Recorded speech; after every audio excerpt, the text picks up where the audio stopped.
Bagaimana untuk materi yang pertama tadi? Semoga saja bisa bermanfaat buat adik-adik yang ada di rumah ya. Nah, untuk materi yang kedua akan dilanjutkan oleh Bapak Muhammad Irfan, SAG, selaku Wakasek Sapras. Waktu dan tempat saya persilahkan. Assalamualaikum warahmatullahi wabarakatuh. Alhamdulillahirabbil alamin wa bihi nasta'in ala umur dunya waddin. Asyhadu an la ilaha illallah wa asyhadu anna Muhammadar Rasulullah. Raditu billahi rabba wa bil islami dina wa bi Muhammadin nabiyya wa rasula wa ba'du.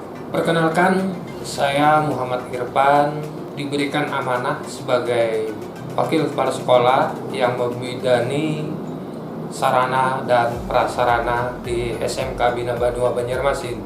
Sebelumnya kita ucapkan selamat kepada siswa baru yang telah terdaftar di SMK Bina Banua Banjarmasin ini. Tentu saja ini awal kita bertatap muka dalam rangka proses belajar di sekolah kejuruan.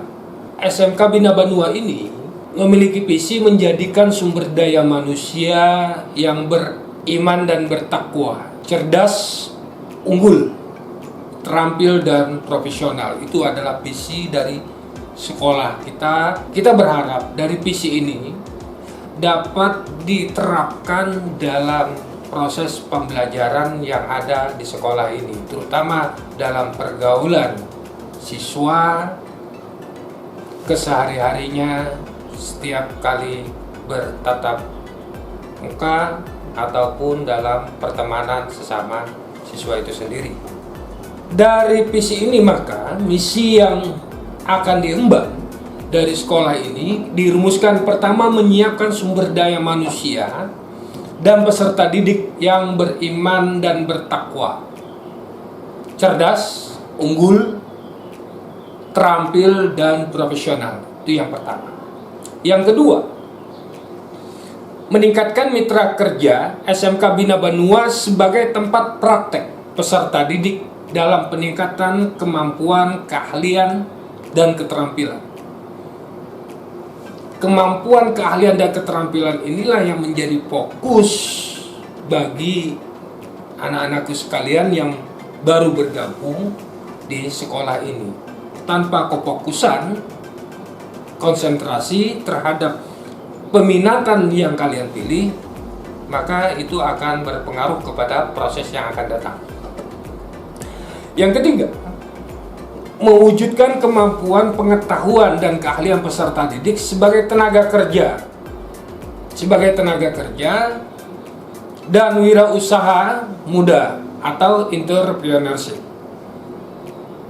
Lulus SMK bukan dalam artian kita mencari lamaran kerja, tapi diharapkan mampu membuka lapangan kerja. Itu yang diinginkan oleh Kementerian Pendidikan dan Kebudayaan. Artinya, ketika kita mampu membuka lapangan pekerjaan ini, maka mau tidak mau kefokusan peserta didik menjadi hal yang paling utama. Untuk lebih lanjut, maka tentu saja sarana dan prasarana menjadi penting dalam proses pembelajaran. Maka timbul pertanyaan, apa itu sarana dan prasarana atau yang disebut dengan SAPRAS? Dalam bahasa Inggris, sarana dan prasarana disebut dengan facility atau fasilitas. Sarana dan prasarana pendidikan disebut dengan education facilities.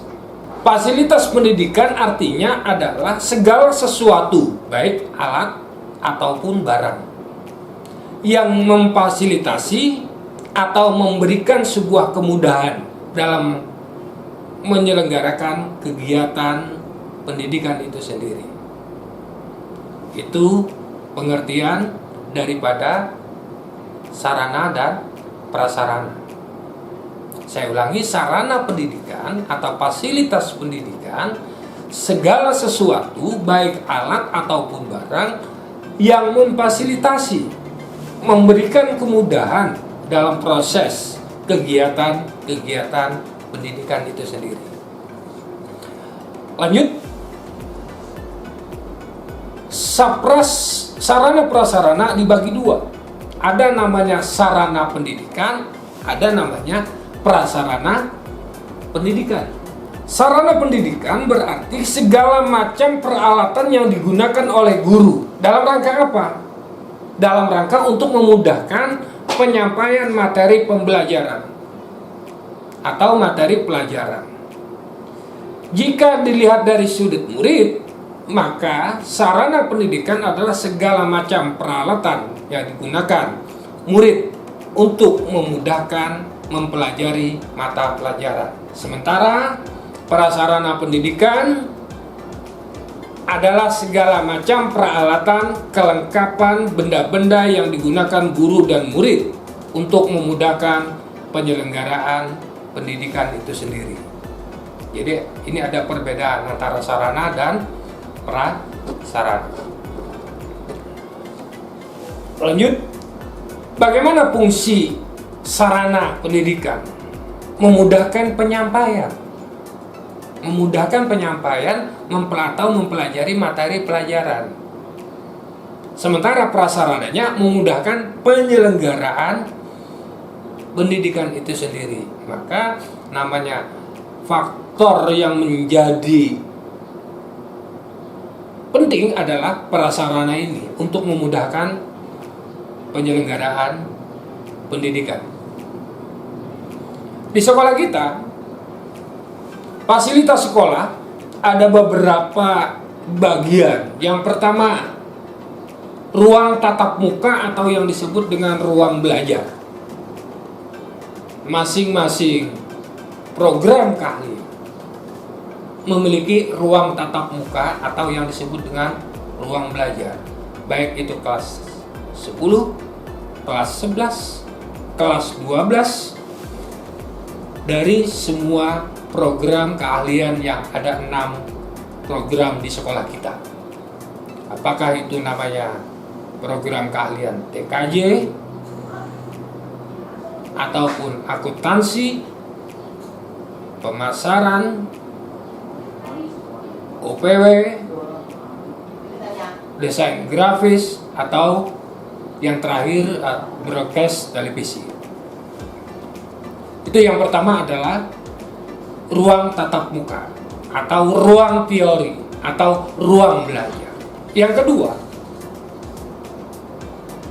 ada lab bahasa Inggris untuk meningkatkan kemampuan bahasa asing. Maka ini lab bahasa Inggris dilengkapi dengan lab bahasa Inggris agar siswa betul-betul memanfaatkan fasilitas ini. Yang ketiga, ada yang disebut dengan lab komputer. Bagi TKJ itu namanya ada ruang praktek atau bengkel program keahlian TKJ. Grafika ada bengkel grafika atau sebagai tempat ruang praktek siswa. Broadcast ada yang disebut dengan studio broadcast. Dalam rangka apa? Sekali lagi untuk memperdalam skill dan kemampuan keterampilan yang diperoleh oleh anak. Nah, fasilitas-fasilitas ini manfaatkan semaksimal mungkin. Sekali lagi, manfaatkan semaksimal mungkin dengan fokus pada bidang masing-masing. Lab komputer bisa digunakan oleh pemasaran, bisa digunakan oleh akuntansi, bisa digunakan oleh OPW. Manfaatkan fasilitas yang ada ini. Kemudian ada business center, itu biasanya yang dikelola oleh manajemen bisnis atau pemasaran, itu dilakukan. Kemudian ada koperasi siswa, maksimalkan. Ada wifi kita, ada lapangan olahraga, ada kantin, ada parkir, kemudian ada toiletnya. Toilet juga ada. Maka supaya tidak antri, kita fasilitas, kita tambah toilet kita. Itulah fasilitas pendidikan yang ada di SMK Bina Benua yang akan kalian menjelajah dunia pendidikan, baik itu melalui ruang teori ataupun ruang praktek, maka sekali lagi kita berharap, mumpung ini masih baru, konsentrasi, kekuatan kita dikonsentrasi bagaimana kita memfokuskan pada bidang keahlian yang sudah diminati, sudah kita masuki. Mari kita sama-sama memproses diri kita, mengajak diri kita untuk mengolah skill atau keterampilan dan keahlian yang kita punya sesuai apa yang kita pilih bidang peminatan itu. Itu saja fasilitas yang kita sampaikan.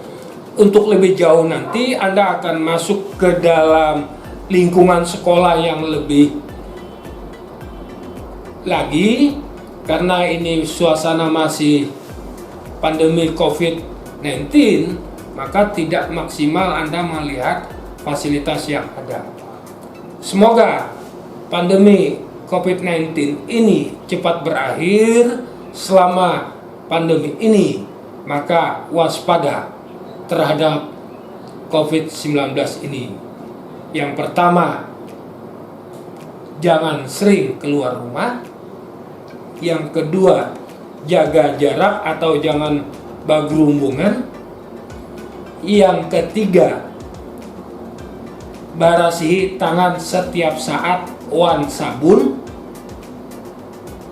Yang keempat, tetap perhatian kita kepada belajar kita yang nanti dilaksanakan secara daring atau online.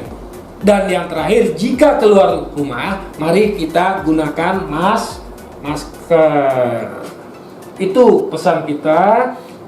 Sekali lagi, fokus kepada pendidikan, proses belajar dalam peminatan bidang kalian. Insya Allah Anda akan mencapai kesuksesan, prestasi yang gemilang.